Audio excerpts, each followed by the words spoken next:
Bonjour à toutes et à tous. Ici Clément Dejambe. Je suis accompagnateur en montagne et je travaille pour l'entreprise Arvik qui organise des stages d'orientation depuis plusieurs années.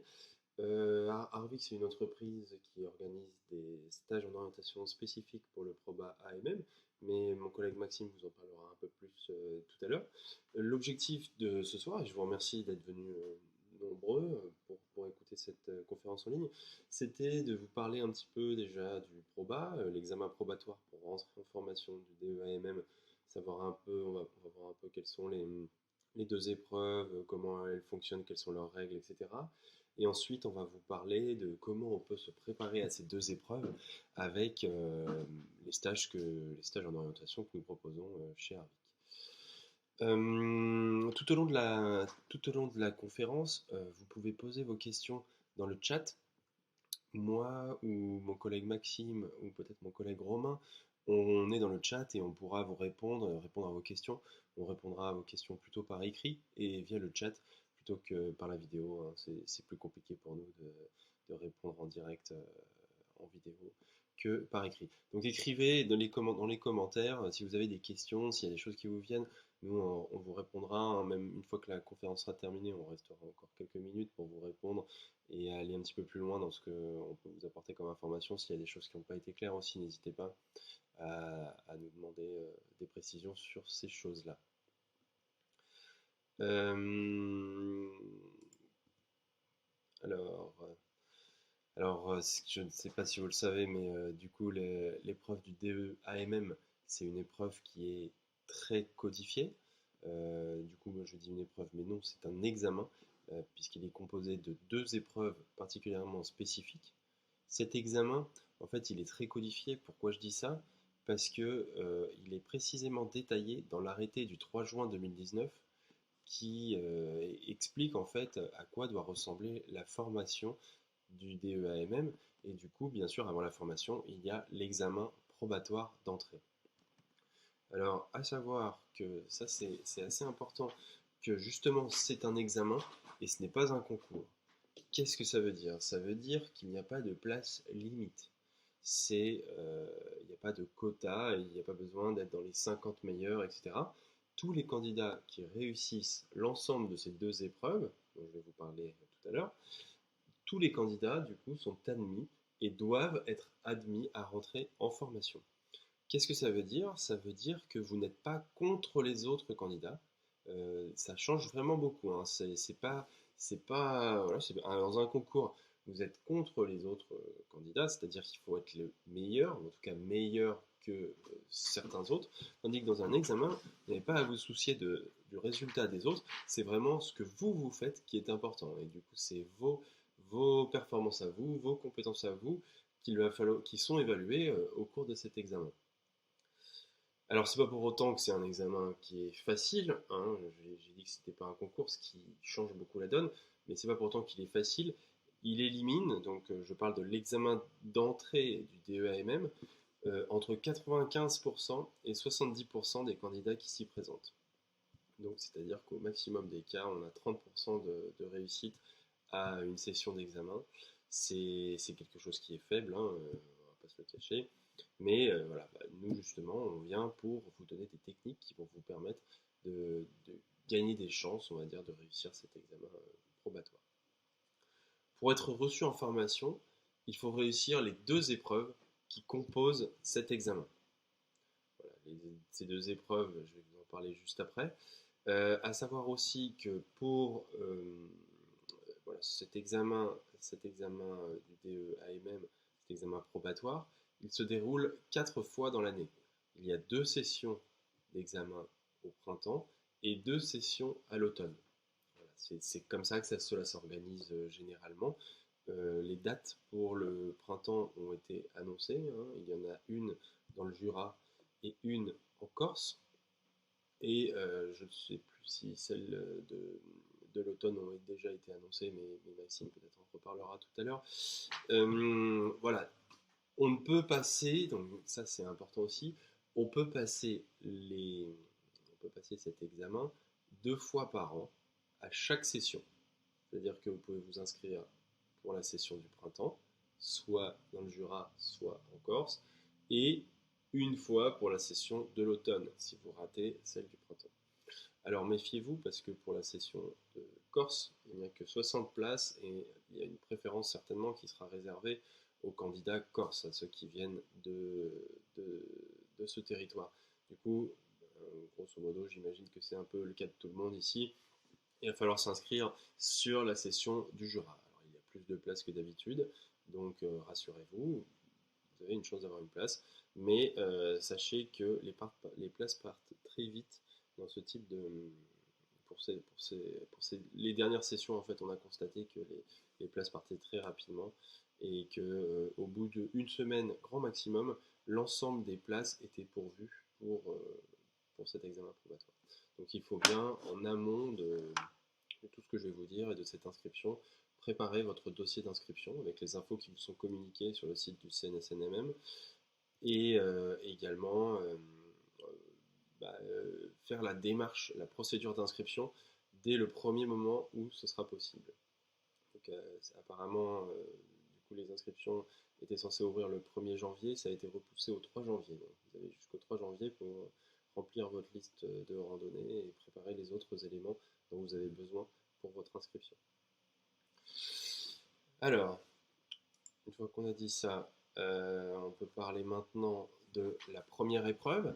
Donc la première épreuve, c'est une épreuve qui est définie comme ça dans l'arrêté du 3 juin 2019. C'est une épreuve marche et orientation en terrain varié. Alors tous les mots sont importants, hein. De toute façon tout ce qui est dans cet arrêté est important puisque, comme je vous le disais, c'est ce qui détermine comment, comment se passe cet examen et puis ensuite comment se passe l'ensemble de la formation du DEAM. Du coup, c'est une épreuve physique qui est tout en un. Il y a bien sûr de l'orientation. L'orientation, elle est évaluée dans votre manière de trouver les balises. Du coup, des balises, on verra en stage ce que c'est, mais des balises, c'est des espèces de checkpoints. En fait, c'est des endroits où vous devez passer obligatoirement. Sur un examen probatoire, il y a entre 15 et 20 balises. Il arrive qu'il y en ait un petit peu moins, il arrive qu'il y en ait un petit peu plus. Voilà. En moyenne, on est plutôt autour de 16 balises. C'est une épreuve aussi de randonnée. Du coup, ce qu'on demande, c'est un rythme de marche. Alors, de marche soutenu malgré tout, hein. C'est une randonnée avec un rythme de marche assez élevé, mais il est possible de faire l'intégralité de l'épreuve en marchant si on est un bon orienteur. Si on ne fait pas d'erreur, en tout cas si on en fait peu, si on fait peu d'erreurs et qu'on marche d'un bon pas lorsqu'on le peut, il est possible de terminer cette épreuve dans les temps tout en marchant. Une grande partie de cette épreuve se fait hors sentier. La plupart du temps, l'épreuve se déroule dans des environnements de moyenne montagne, plutôt en milieu forestier, et selon l'arrêté, l'épreuve doit se dérouler à 50% hors sentier. 50% hors sentier, c'est important. Je ne suis pas sûr que tous ceux qui sont ici, tous les candidats qui sont ici, randonnent hors sentier 50% du temps. Bien souvent, on randonne sur les sentiers, justement. Et bien là, ce qu'on vous demande, ce qu'on va tester avec cette épreuve, c'est votre capacité à sortir des sentiers et à aller plus loin, à dépasser un peu cette limite des sentiers. C'est une épreuve qui se fait aussi en autonomie complète, c'est-à-dire que vous partez avec tout le matériel, il y a une certaine partie du matériel qui est obligatoire, qui est déterminée, mais aussi vous partez avec l'eau et la nourriture pour l'ensemble du temps que durera l'épreuve. C'est une épreuve qui est chronométrée et qui peut durer, du coup, pour les candidats qui iront jusqu'au bout, de 6 à 8 heures. Vous ne pouvez pas vraiment faire moins de 5h30, 6 heures. C'est pas vraiment possible. Et il n'est pas non plus possible de faire plus de 8 heures, 8h30 selon les cas, puisque après ça, vous êtes éliminé et l'épreuve s'arrête. Il y a aussi des checkpoints réguliers qui vont permettre d'évaluer votre évolution justement dans le parcours. Et vous pouvez être éliminé également à ces portes horaires, ça s'appelle, ces checkpoints. Il y en a toutes, par exemple, au bout d'une heure, au bout de 4 heures et au bout de 7 heures, 8 heures. Qui dit autonomie complète dit aussi sac à dos. Du coup, on vous oblige à porter un sac à dos qui est lesté. Du coup, pour les filles, il a un poids minimum requis tout au long de l'épreuve de 7 kg et pour les garçons de 10 kg. Ça, c'est un poids que vous devez avoir tout au long de l'épreuve. Ça veut donc dire que si vous avez besoin de boire, si vous avez besoin de manger, ce que je vous invite fortement à faire, il va falloir prendre plus que ça. Du coup, on estime plutôt que pour les hommes, on est autour de 13 kg et pour les femmes, autour de 10 kg. En termes de distance, au cours de cette épreuve, le meilleur itinéraire, hein, c'est-à-dire le meilleur temps réalisé par un orienteur, se trouverait avec une distance d'environ 20 à 25 km et un dénivelé de 1600 mètres de dénivelé positif. Ça aussi, c'est beaucoup. C'est une épreuve qui, du coup, est longue, avec un sac à dos, et sur la durée, et avec des distances assez longues, mais ce n'est pas forcément ce qui est le plus éliminatoire. C'est une épreuve qui est très éliminatoire, parce que c'est une épreuve sur laquelle on va tester vos capacités en orientation. Bien sûr, les capacités techniques pas techniques justement, physiques sont également testées au cours de cette épreuve, puisque comme je vous le disais, c'est une épreuve qui est longue. Mais on va surtout tester dans cette épreuve, et c'est d'ailleurs indiqué dans l'arrêté du 3 juin 2019, on va tester votre maîtrise de l'altimètre, votre maîtrise de la boussole pour pouvoir vous orienter. Donc, il y a différentes techniques qui seront testées pour vérifier que vous savez trouver une balise avec la boussole et hors sentier. On va tester bien sûr aussi votre maîtrise de la lecture de la carte IGN. Donc cette épreuve se fait sur une carte IGN au 1,25 millième. C'est des top 25, c'est des cartes de randonnée.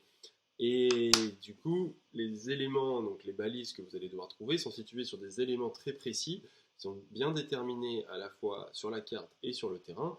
Et c'est ça qu'on va venir tester avec cette épreuve d'orientation.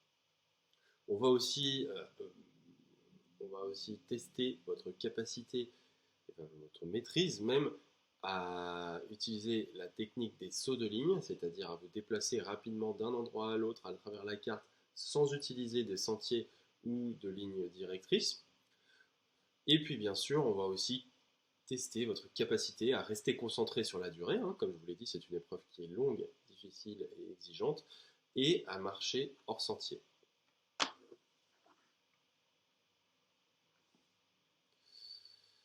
Alors, oui, alors je suis allé un peu vite. Du coup, cette épreuve, c'est la première épreuve. C'est une épreuve qui est éliminatoire.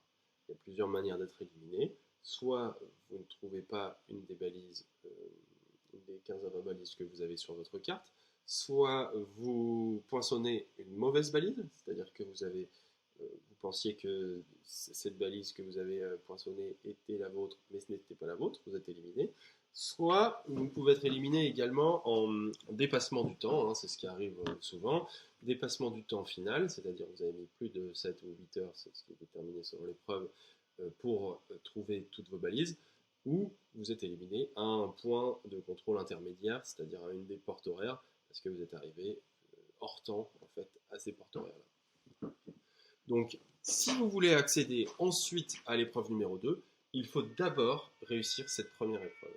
Il n'est pas possible d'accéder à la deuxième épreuve sans avoir réussi cette épreuve de marche-orientation, qui est vraiment, nous en tout cas, on pense que c'est l'épreuve la plus difficile. C'est l'épreuve un peu majeure de cet examen. C'est la grosse épreuve, c'est le gros morceau qui vous apporte souvent le plus de difficultés. Et c'est aussi pour ça que nous, dans nos stages, Maxime en parlera tout à l'heure, on se concentre plutôt sur tout ce qui est orientation que sur la deuxième épreuve dont je vais vous parler maintenant. Du coup, la deuxième épreuve, c'est un questionnaire portant sur l'environnement montagnard et l'expérience de la vie en montagne. Ce questionnaire, on y accède uniquement si on a réussi l'orientation. C'est-à-dire que si on réussit l'épreuve d'orientation, le lendemain de cette épreuve, généralement ça se passe comme ça, on est convoqué dans une salle des fêtes à côté de l'endroit où avait lieu la course d'orientation, et on a donc ce questionnaire qui, qui, qui teste vos compétences générales sur l'environnement montagnard et votre connaissance de la montagne d'une manière générale. Il y a 9 thèmes différents qui sont définis et sur lesquels on va vous interroger. L'écologie générale, la faune et la flore, les équilibres des écosystèmes, la géologie, la climatologie, ce genre de choses. Et vous devez avoir au minimum 30 bonnes réponses sur ces 40 questions pour valider cette épreuve. Alors, c'est intéressant de le savoir, si on réussit l'orientation et que vous ratez le QCM qui est juste après, vous pouvez repasser le QCM pendant 2 ans. 2 ans, ça veut dire 4 possibilités de le repasser, puisque vous pouvez vous inscrire à 2 sessions d'examen à chaque saison, une au printemps, une à l'automne, et voilà, pendant 2 ans. C'est aussi un élément qui fait dire que du coup, c'est une épreuve qui est, sur laquelle il ne faut pas concentrer l'intégralité de son temps de préparation. Il vaut mieux passer 90% de son temps à se préparer sur l'orientation et 10% sur le QCM. De toute façon, l'orientation vient après, le QCM vient après l'orientation, donc il faut déjà réussir l'orientation. Du coup, moi, je vous conseille de vous concentrer plutôt sur l'orientation dans un premier temps.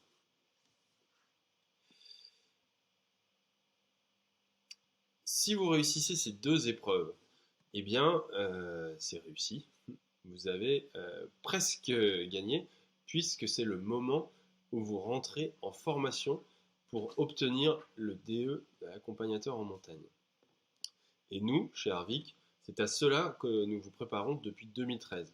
Ce qu'on fait, c'est vraiment vous préparer spécifiquement pour réussir cette épreuve d'entrée à l'examen probatoire. On n'essaye pas de vous former à devenir des accompagnateurs en montagne plus tard. Cela, vous le verrez en formation ou vous l'acquérerez par vous-même. Nous, ce qu'on fait, c'est vous permettre et vous donner des chances de réussir cet examen.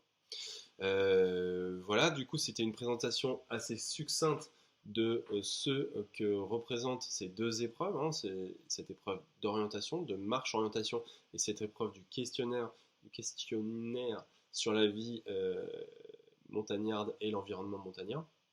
N'hésitez pas si vous avez des questions. Après, il y a des choses vraiment très spécifiques dans ces épreuves.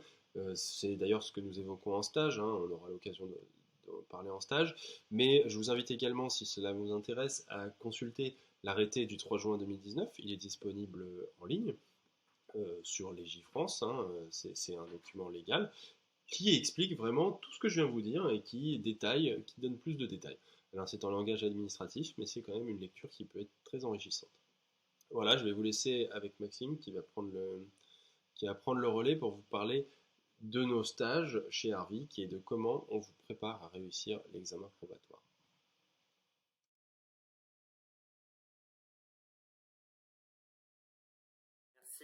Merci Clément pour cette petite présentation donc, du Proba. Moi je vais vous présenter effectivement un peu plus les stages de formation qu'on propose. Donc moi c'est Maxime Goduin, je suis à l'origine de la création des stages de formation à l'orientation il y a une dizaine d'années maintenant. Ça sera notre 11e saison l'année prochaine.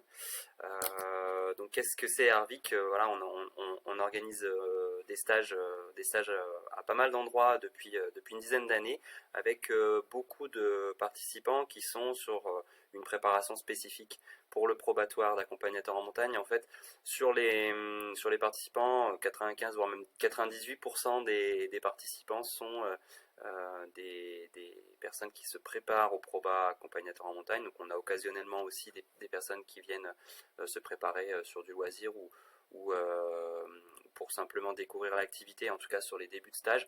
Mais globalement, voilà, c'est une grande majorité, une extrêmement grande majorité de personnes qui se préparent au probatoire. Avec nous, et donc nous on est spécialisé de l'activité orientation. Moi je fais de la course d'orientation en fédéral depuis plus de 20 ans, et on a dans l'équipe du coup des personnes qui ont aussi cette expérience là en orientation, voire même encore mieux, avec Fleury Roux qui a été membre des équipes de France, Frédéric Tranchant qui était encore il y a peu de temps le meilleur orienteur de France, qui là se réoriente depuis peu de temps sur le trail, et où il est aussi dans les tout meilleurs mondiaux, donc dans les tout meilleurs mondiaux avec pas mal de médailles au championnat du monde pour Frédéric, et puis Eva Jorenikova, qui est également une athlète de très haut niveau en course d'orientation. Et puis en plus de ça, donc on a Clément qui intervient également, Martin, Aurélien, Bruno Mollaret qui est également aussi lui un formateur qui a une grosse expérience du fédéral. Voilà, donc une petite équipe, j'espère que j'oublie personne, mais une petite équipe d'accompagnateurs avec des profils variés, beaucoup avec un background en orientation, avec du coup les clés de la discipline orientation, qui est quand même une discipline très spécifique.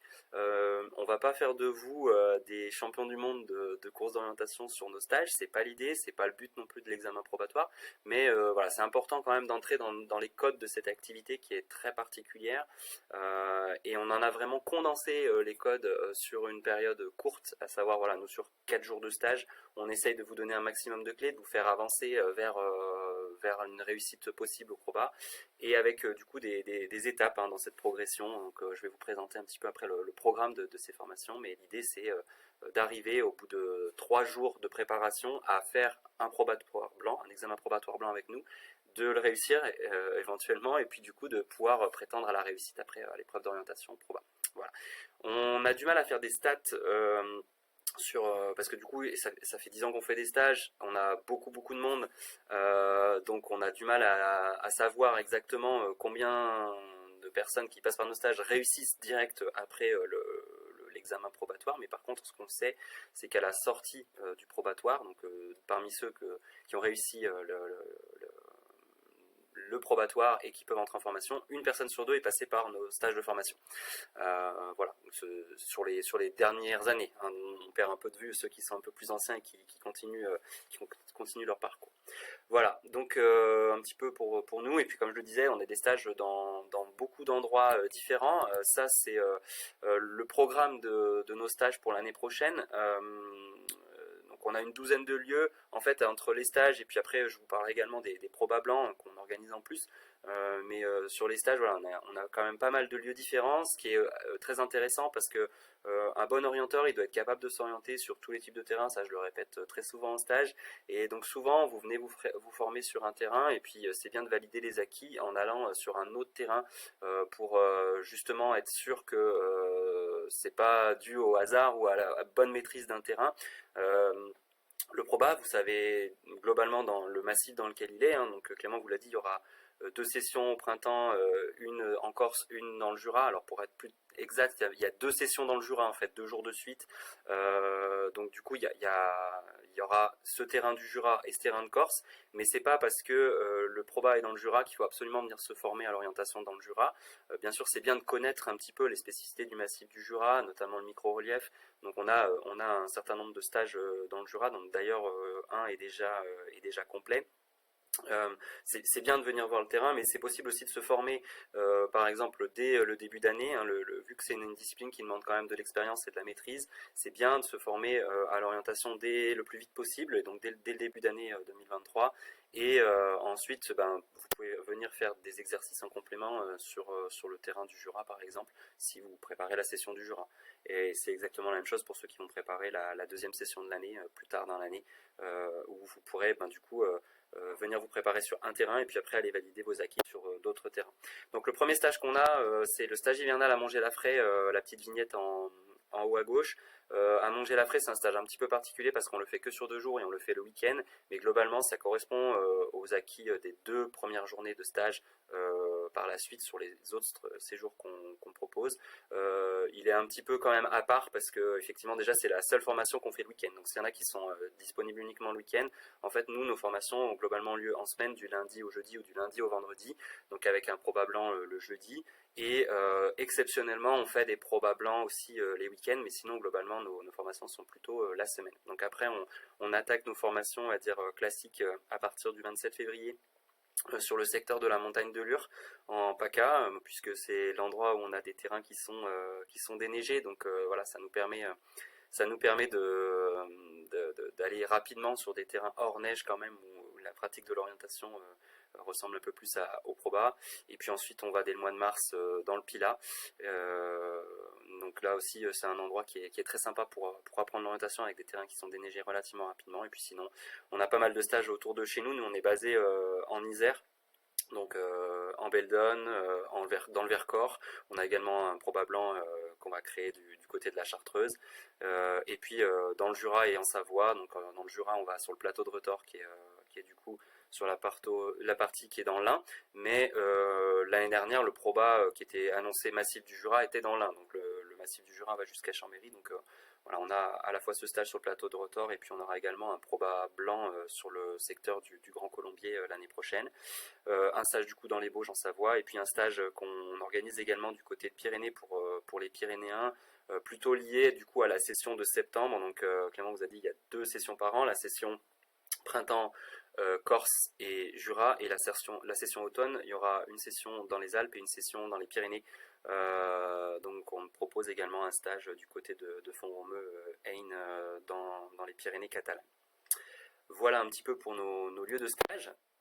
Le programme maintenant de ces formations, donc comme je vous l'ai dit, c'est sur 4 ou 5 jours, à l'exception du stage à Montgé-la-Fray. La 5e journée, je vais parler tout de suite de la 5e journée, elle est pas proposée sur l'intégralité de nos stages. Comme le disait Clément, en fait, on passe un petit peu moins de temps sur la partie QCM, qui est à la fois un vaste programme et qui en même temps au niveau théorique nécessite un petit peu moins d'apport, on va dire théorique, que l'orientation, où il y a vraiment une construction à avoir, des étapes à réaliser pour être fort en orientation. Sur la partie QCM, une demi-journée en fait de théorie et de préparation suffit. Donc on le propose, et pas sur tous les stages, on le propose en 5e journée, une demi-journée sur la théorie du QCM, un probablement sur le QCM, des corrections, des annales, des conseils pratiques pour vous mettre à réviser. Donc ça c'est pareil, c'est une journée qui est intéressante de faire tôt, par rapport à vos révisions, même si vous n'avez pas commencé les révisions, parce que on va vous donner des clés pour réviser plus efficacement aussi et gagner beaucoup de temps en fait dans vos révisions pour vraiment s'axer sur le QCM. Et l'après-midi de cette dernière journée, on va un peu aussi sur on revient pas sur l'orientation, mais on va parler de l'épreuve de manière sur la préparation. Donc c'est pareil, c'est important de faire ça relativement tôt. La préparation physique, la préparation mentale sur l'épreuve et puis la préparation tactique. On évoque ça de manière très sporadique sur les 4 jours, mais en fait on essaye tellement de se concentrer sur l'activité orientation, qui est, encore une fois je le dis, un gros morceau et quelque chose de très particulier sur les 4 premiers jours, que du coup la partie préparation globale, on préfère l'évoquer à part et y répondre sur cette 5e journée. Voilà un petit peu comment on conçoit nous les choses. Et donc je vais rentrer effectivement dans le détail de le programme de ces 4 journées de formation. Souvent, des personnes qui ont un petit peu orienté ou qui ont eu une expérience avec la cartigène ou qui font beaucoup de randonnées voient pas trop l'intérêt de venir le premier jour de stage, alors que c'est une journée qui est fondamentale. Le jour 1, on va parler de la théorie de l'activité orientation, et c'est la seule demi-journée qu'on fait en groupe, en salle, parce que après l'activité orientation, effectivement, elle s'apprend sur le terrain, elle s'apprend en pratiquant, mais sans les bases méthodologiques de l'activité, c'est extrêmement compliqué après de parler le même langage et puis même que vous compreniez bien dans le détail ce qu'on va attendre de vous sur cet examen probatoire. Donc je vous invite vraiment, si vous n'avez jamais fait d'orientation en club, que vous n'avez jamais eu de formation globale à l'orientation, ou si vous avez une formation mais qui est ancienne ou qui est une formation qui n'a pas été forcément faite par des professionnels qui connaissent l'activité course d'orientation fédérale et qui maîtrisent l'activité course d'orientation fédérale, je vous invite vraiment à venir dès ce premier jour sur la partie méthodologie. D'autant que l'après-midi c'est pareil, on est tout de suite sur le terrain, on va faire des exercices en groupe, en petits groupes, et une prise de contact en solo. Ce qui est en fait une entrée en matière un peu relativement douce, on va dire. Cette première journée de stage, elle est à la fois la moins dense en termes de contenu, mais en même temps la plus importante en termes de contenu. Voilà, on en reparle après sur les jours 2, jour 3, jour 4, de scan méthodologique que vous apprenez avec nous sur le premier jour. Voilà, donc c'est extrêmement important d'être présent sur cette journée si vous n'avez pas le cadre méthodologique. Et ensuite, comme je le disais, donc dès l'après-midi du premier jour, vous êtes sur le terrain, parce qu'on est le maximum sur le terrain.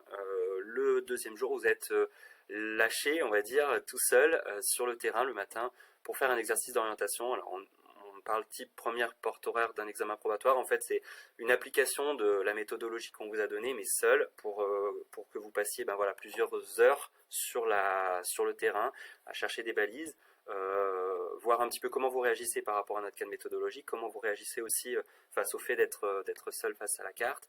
Et puis bien sûr ça s'accompagne d'un débriefing, des débriefings qui sont quand même très individualisés, où on va analyser les traces de chacun, on va analyser les erreurs de chacun, et la partie débriefing est extrêmement importante aussi. Et pareil, si vous n'avez pas le cadre méthodologique, le débriefing finalement il est un petit peu plus difficile à faire que de l'avoir avec le prisme de notre cadre méthodologique.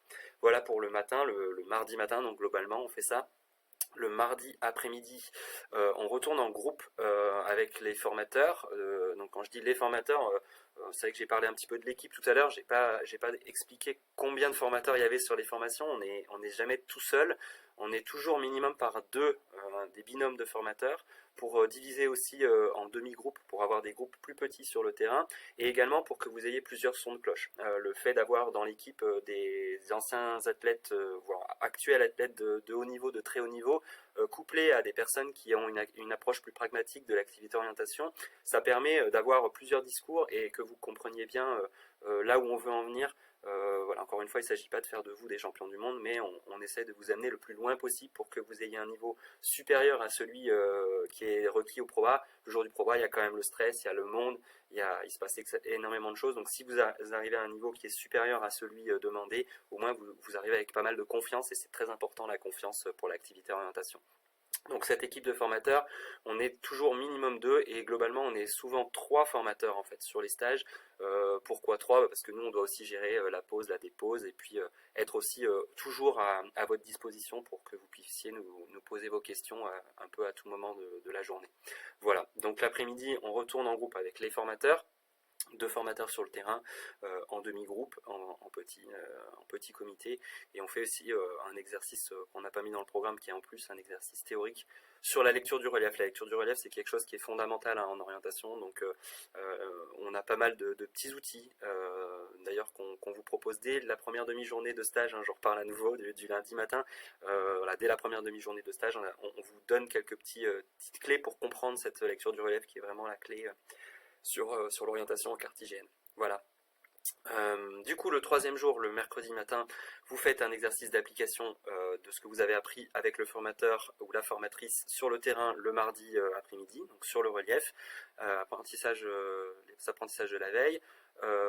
Puis on fait un débriefing également individuel, donc on va à nouveau regarder votre trace, analyser les erreurs que vous pouvez encore faire, et du coup suite à cela, l'après-midi est un peu plus à la carte, avec souvent des exercices de précision qui sont proposés pour que vous compreniez bien l'importance d'être précis en orientation, et également d'autres activités, notamment des activités théoriques sur les analyses d'anciens probatoires qu'on fait aussi avec des formateurs. Donc c'est pour ça aussi qu'on est 3 formateurs, parce que souvent le mercredi après-midi on va plus aller vers un programme qui va s'adapter aux besoins de chacun.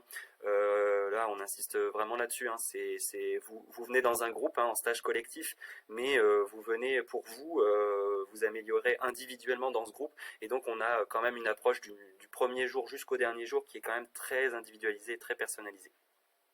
Le mercredi soir, on fait une présentation du proba un peu plus détaillée que ce que vous a fait Clément là, qui dure un petit peu plus longtemps, et on fait aussi le parallèle entre nous, les exercices qu'on propose en stage, et pourquoi on vous propose tel et tel exercice en vue du proba.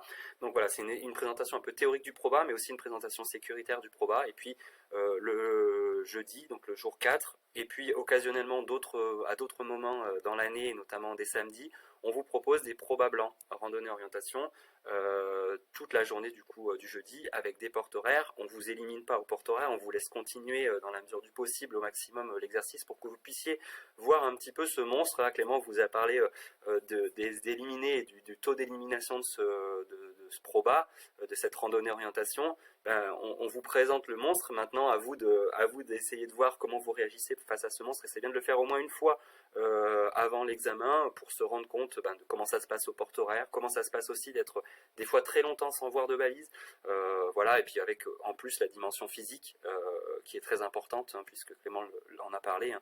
Il y a quand même plus de 20 km. Clément disait 1600 mètres de dénivelé positif. Alors, si vous lisez le texte, c'est entre 1250 et 1500, mais en réalité, ça, c'est tracé sur l'ordinateur. Donc, entre l'ordinateur et la réalité, souvent, il y a plus de kilomètres et plus de dénivelé.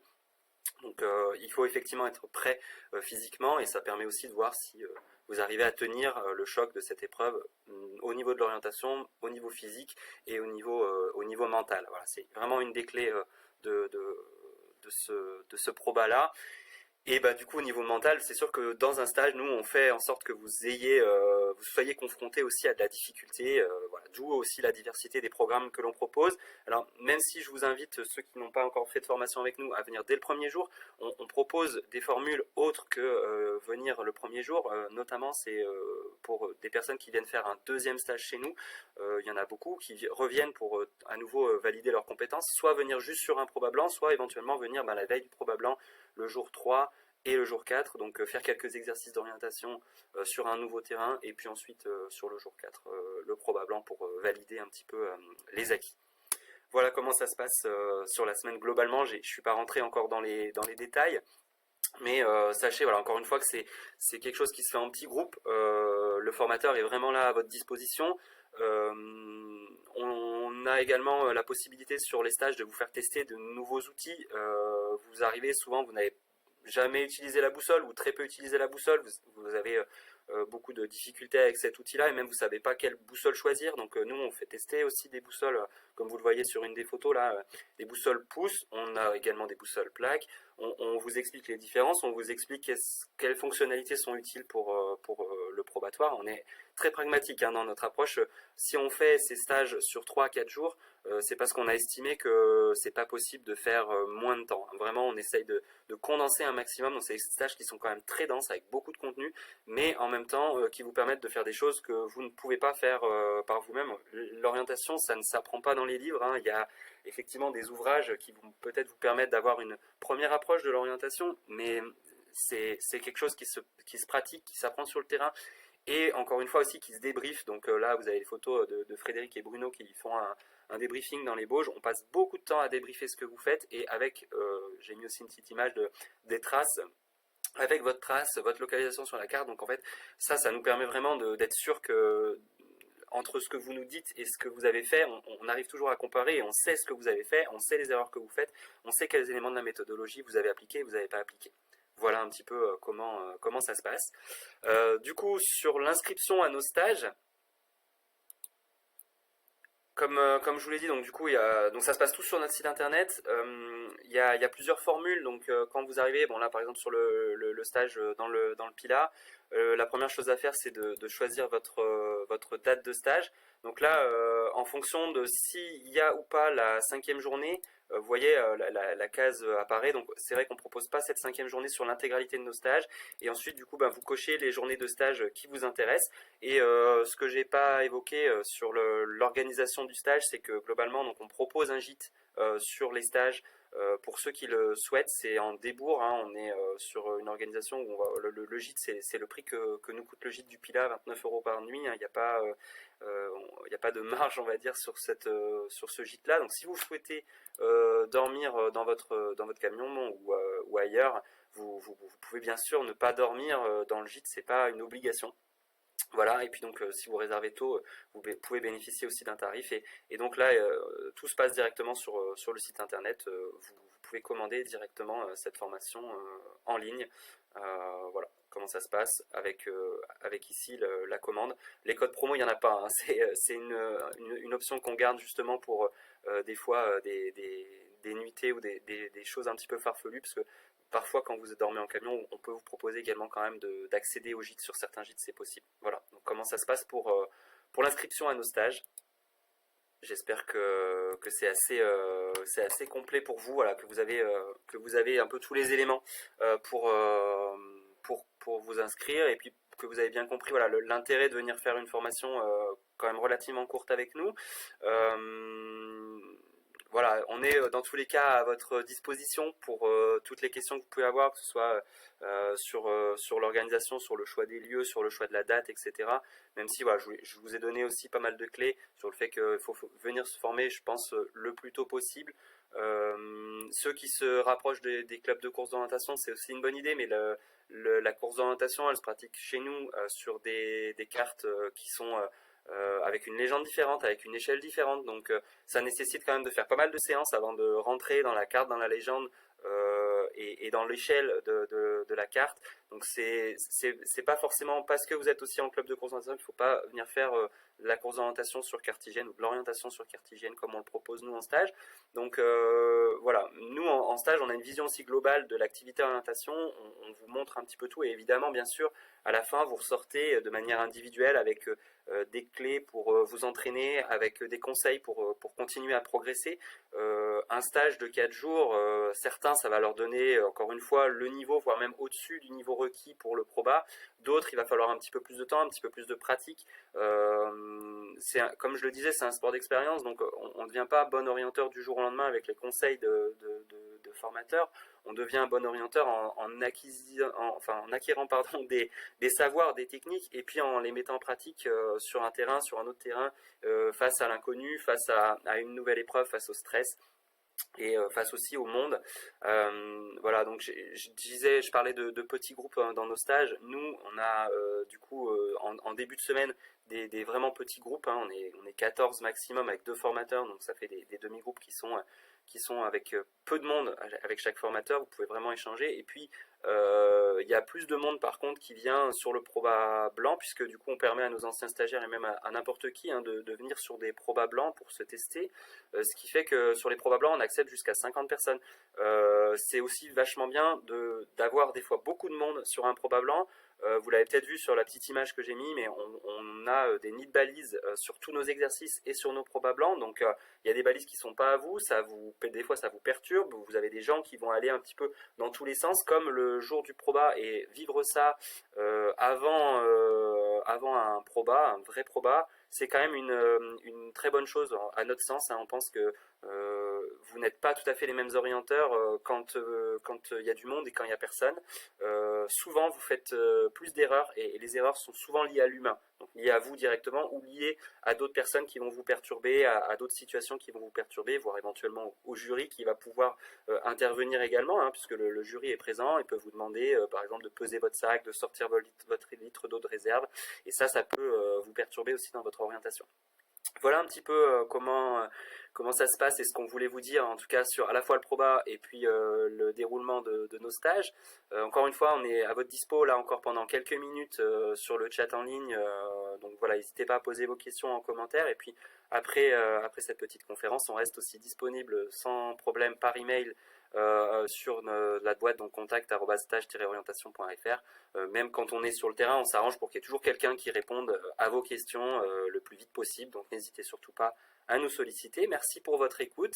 Bon courage à tous dans cette préparation et puis bonne fin d'année à tous.